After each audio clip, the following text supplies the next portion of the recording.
Well, howdy, nearly senior citizen here. Greetings, boys, girls, and all of our non-binary friends, and welcome to this, a brand new day. It is not sunny, but it is very bright outside.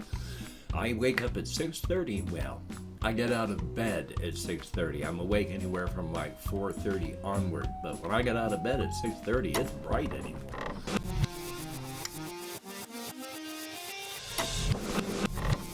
Thumbs up for that. Still chill. Not freezing, but, chilly outside. Thumbs up for that. Yay, it was late when I got to bed. Oh my gosh, after 2 o'clock when I finally fell asleep. Yay for insomnia.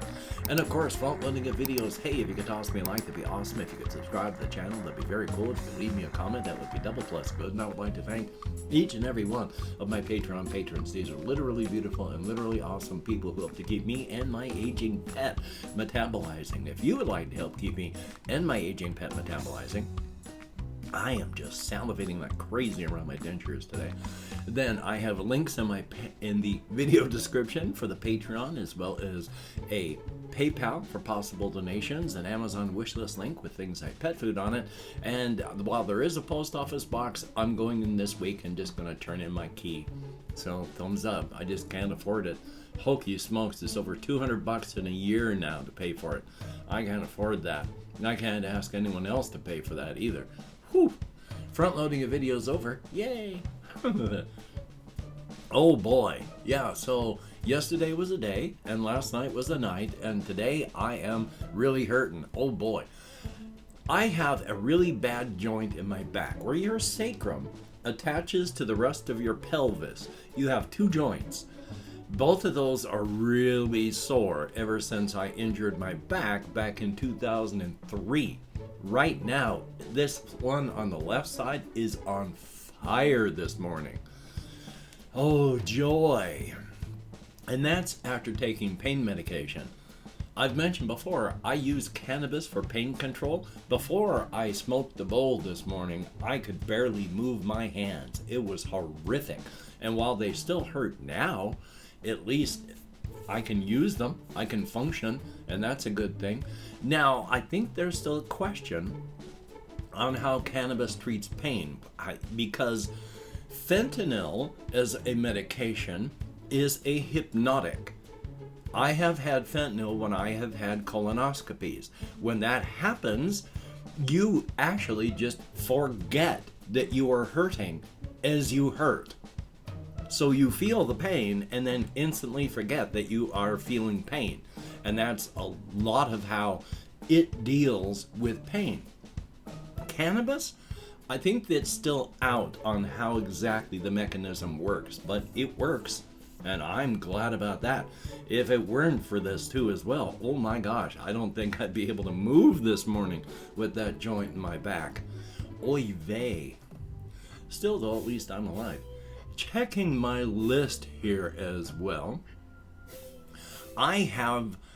there is a person in the comments that has been watching my D100 stuff and making very valid observations. Like, I forget things all the time. It is absolutely horrific. I mean, oh my god, my ADHD, even medicated, is so severe. When I'm editing my solo RPG videos, I am just horrified at the way I play, because I'll open up a room, like in 4 Against Darkness, you roll to open up a room, and then I'll go, gosh, here's what the room looks like, I need to do all this. Now let's do the next room, without doing any of it. And my head just goes, okay, now that I've done that, on to the next step, without having actually done that step. Oh, and I forget so much stuff, it's absolutely insane. Still though, as I say, while I'm recording these things and when I come across them on my own, the idea when you're playing is not to be pedantic. You can be as pedantic as you like, but don't beat yourself up if you forget stuff. The idea is to have fun. And if you're not having fun because you're beating yourself up because you keep forgetting rules, why are you even playing? It's supposed to be fun. Just say, oh, I'll try better next time to not forget, and keep having fun. Because otherwise, why? So yeah, I'm going to forget stuff. I'm going to continue forgetting stuff. I'm going to do the best I can. and just do my best to have fun. But yeah, I'm also having good conversation, well, at least on my side, with the person who is leaving these comments, because they make valid observations, at which I just say, you are right. I should have done that. I love having ADHD. So thumbs up for that. But taking a look at as well on the rest of the stuff I have still been playing Tribes of Midgard. I sort of want to record another gameplay video to show how big my map has gotten and how easy it is to take on some of the things that I'm fighting now. It used to be really tough. Some of the creatures that came out were they would destroy me. Because there's a day-night cycle, and the nighttime monsters, at nighttime, the nighttime monsters come out. They're a lot tougher, a lot more deadly. Now when I go out, I hunt them down. I go looking for them because I want that experience, and I can just slaughter them and not take any damage. They have gates that go to Niflheim. That's all the various things from the mythologies, but you pass through into various gates into portions of Niflheim, and then you're fighting only the nighttime monsters. Yeah, I went in there, and I finally just had to leave, not because I was getting hurt, but because I was running out of inventory space. I don't know how many bosses you have to fight, but I fought one, and I beat it after it took 2 attempts. I got slaughtered halfway through the first time, and then I took care of that boss the next time I came up. This time I fought another boss. The few times that it hit me barely did any damage. The rest of the time I just stayed out of its way and kept hitting it with all of my ranged attacks. It had 150,000 hit points. I had 5,000. And I destroyed the boss. So there are lots of stuff that I still can't get to, and lots of places that still are scary. There's one place I found that is a lava land with lava creatures on it. But you can only go to places, these continents/islands, within a boat if there's a beach that you can put your craft next to, because you can make boats. All the other places that aren't beaches, each block has a height, and there's the ocean block, and then there's the first block of height where the main game takes it, and then there's other blocks that go above that. You can climb up a bridge to get to this block. Maybe there's another bridge to get to this block, and there's all sorts of other blocks out here, just little outcroppings that right now I don't know how to get on top of. But you have to somehow be able to figure it out, because there's that one lava island that has no beaches.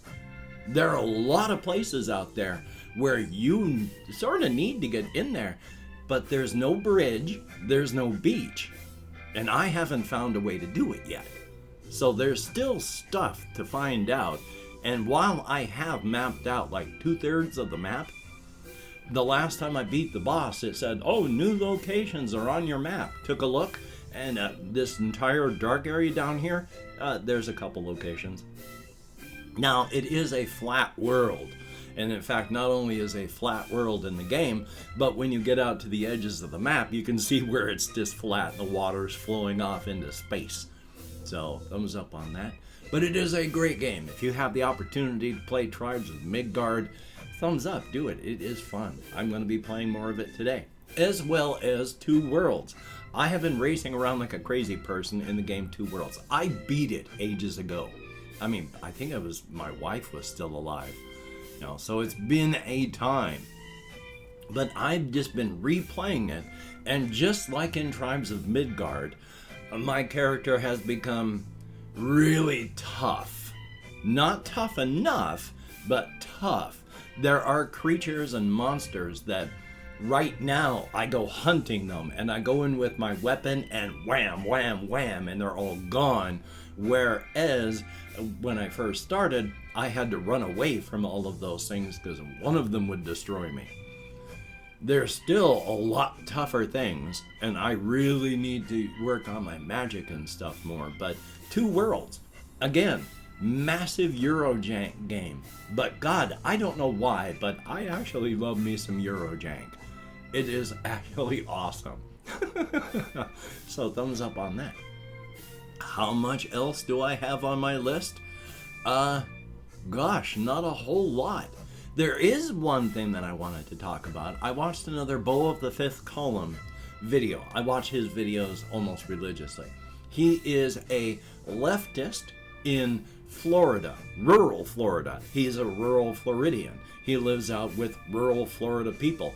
And the thing about rural conservative types, you just have to approach them properly, as he states.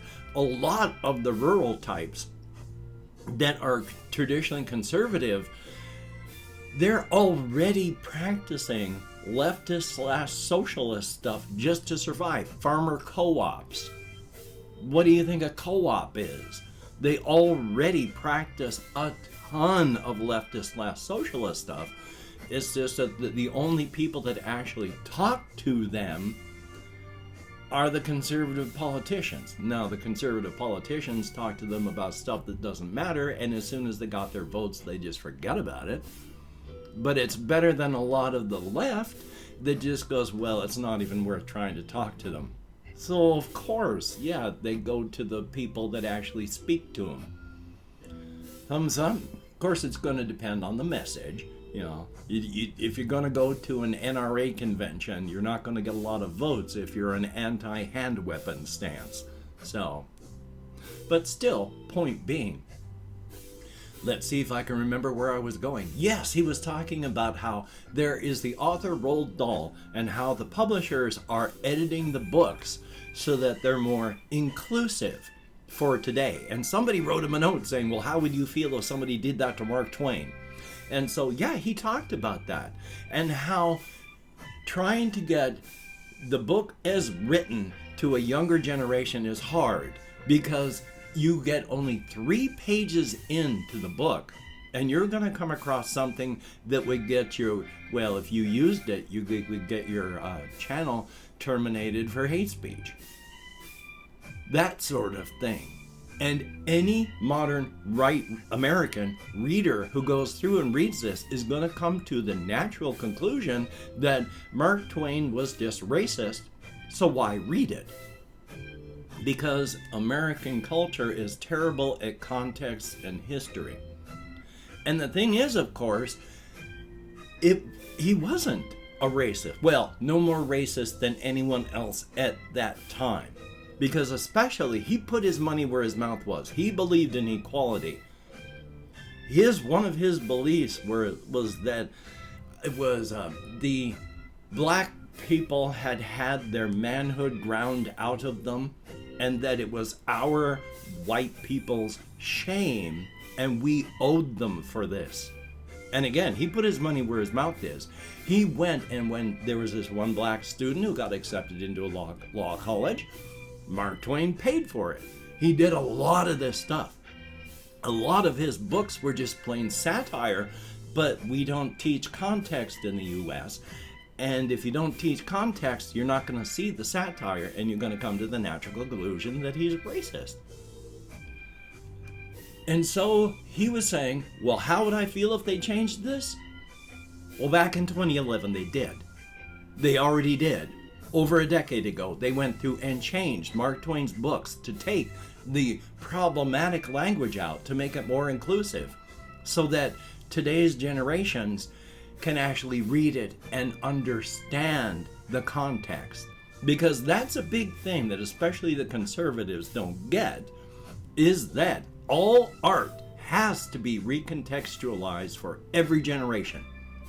Because if it's not, then it is just stagnant. It is set in stone. And what happens to things that are stagnant and set in stone? How many people speak Latin? Latin as a language is set in stone. It doesn't move.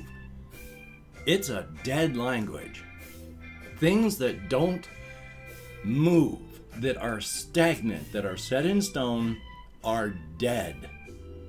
You have to recontextualize art for each generation or it dies. So yeah, recontextualize these authors for each generation so that it's more inclusive.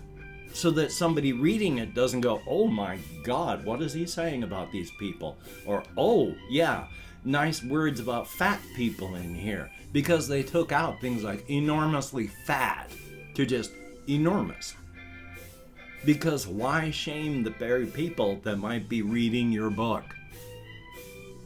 Being inclusive is not a bad thing. And especially this huge, go woke, go broke.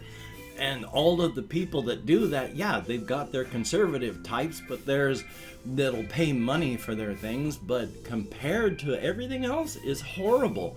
They make no money. They say go woke, go broke. Corporations go woke because of capitalism. They make money by doing so. And those that don't go fash, no cash. So thumbs up on that. What else do I have here? Not a whole lot. I haven't been able to think about a whole lot of creative stuff, and the stuff that I have, oh, my brain. So while I can remember it, generally I don't remember it on the spot when I'm recording to talk about it. So yay. Still though, I do have some things written down, like once again, I was writing down the general population of like Brookerton among the cryptid types. It's like 90% of urban cryptids are all humanoid types. Human. They look human. And of the 75% of the remainder are humanoid, and then it's just the 25% of 25% that are, non-human types. So I just thought I'd mention that, but yay. And I've opened up 24 hours worth of comments in my community tab. Gonna go through and thank however many people have left me comments in the past 24 hours. There's never much anymore, hokey smokes. But for every person that does leave a comment, thank you, it is appreciated. And of course, if you watched this far, thank you, it is appreciated. Nobody has forced you, and oh boy, my view count, my subscriber count is dropping like stones everywhere. So if you watch, thank you so very much, it is appreciated. If I mispronounce the username, no disrespect is intended, and even though I count in American Sign Language, I have brain. We have Jesse Koskinen. Sheeps they're actually pretty cool. I like sheeps. Brennan Neary, who has very good observations about my D100 stuff. Confused Owl 29. Idaho is a cool state. I actually like it. Not so much the conservativeness of it, but the actual physical landscape. And then there is FLASOX, who says my outlook is trash, but aside from saying that my outlook is trash, wasn't abusive. So, I'm leaving the comment up, of course. Chris, thumbs up, thank you. Allison Rude, greatly appreciated. Then we have Flora Mew, thumbs up, thank you very much. And I don't always like nasty weather. It has to be colder for me to enjoy it, oddly. And then there is RJ Mitchell, thumbs up, thank you, greatly appreciated. Melissa R, whom I'm always glad to see you in the comments. And that is it. 9 people who left me comments in the past 24 hours. Greatly appreciate. Get me out of my head and into the world and dealing with real people. If only for a very short period of time, and if only in text. But hey, it's cool. So I'm going to try and do what I can do today. I even actually have this phone here so I can try and call my genetic father. Let's see if I can do it. Yay. Hopefully you can get done the things that you would like to get done, and if you can't, don't beat yourself up. That doesn't hurt. And of course, if people are getting sick where you are, try taking appropriate precautions. If people are getting hurt where you are, try taking appropriate precautions. And if you are out walking and you hear the mournful howl of the bus horn, the bus with your name on it, not many precautions you can take. Really, there's not much you can do. You're going to get hit by this thing, and you're going to hit it right at the proper angle and the proper position that your corpse will get smeared on the landscape. Ugh. So, until we meet again, you take care. Have a great day today. I will see you on the flip side, and that is indeed a very good thing.